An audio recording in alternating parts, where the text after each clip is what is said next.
চৈত্র সংক্রান্তি উপলক্ষে বরিশালের আগলঝাড়ায় চলছে মাসব্যাপী নীল যাত্রা বা নীল উৎসব।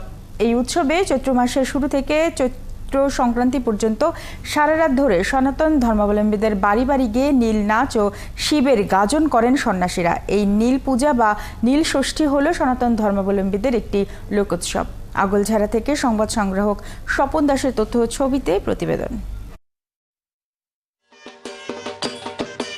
হাতে ত্রিশূল, মাথায় জটা, গলায় রুদ্রাক্ষের মালা আর সঙ্গে ঢাক, ঢোল, করতাল ও কাঁসার বাদ্য নিয়ে ঘুরছে একটি দল।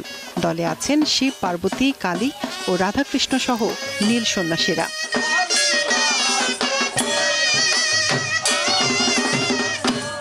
চৈত্র মাসের শুরু থেকে চৈত্র সংক্রান্তি পর্যন্ত এই নীল সন্ন্যাসীরা নিরামিষ খাবার খেয়ে সারা রাত ধরে সনাতন ধর্মাবলম্বীদের বাড়ি বাড়ি ঘুরে বেড়ান। নীল নাচ ও শিবের গাজন গেয়ে চলে ভিক্ষা সংগ্রহ। এ উপলক্ষে হিন্দু বাড়ির উঠোনে আলপনা দিয়ে রাঙিয়ে তোলেন কেউ, আবার কেউ বা উঠান লেপে বসান নীলকে।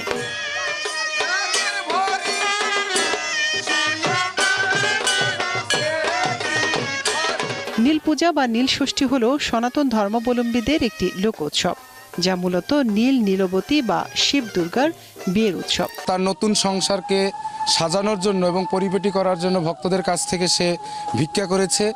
আমি 5 বছর ধরে এই নীলের নীল যাত্রা করি। চৈত্র মাসের শেষে সংক্রান্তি দিনে আমরা এই সবাই মিলে নীল পূজা করি। এই উৎসবের মাধ্যমে সন্তানের মঙ্গল ও সুস্বাস্থ্য কামনায় নীল ষষ্ঠী ব্রত পালন করেন সনাতন ধর্মাবলম্বীরা। সন্ধ্যাবেলায় গর্ভবতী নারীরা প্রদীপ জ্বালিয়ে শিব পূজা করে সারাদিনের উপবাস ভাঙেন।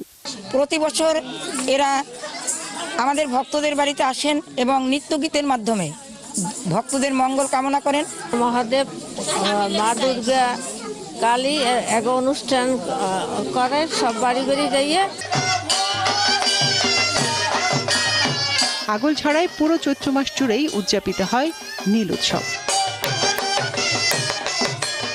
মনিরা কাজুরি, ৭১।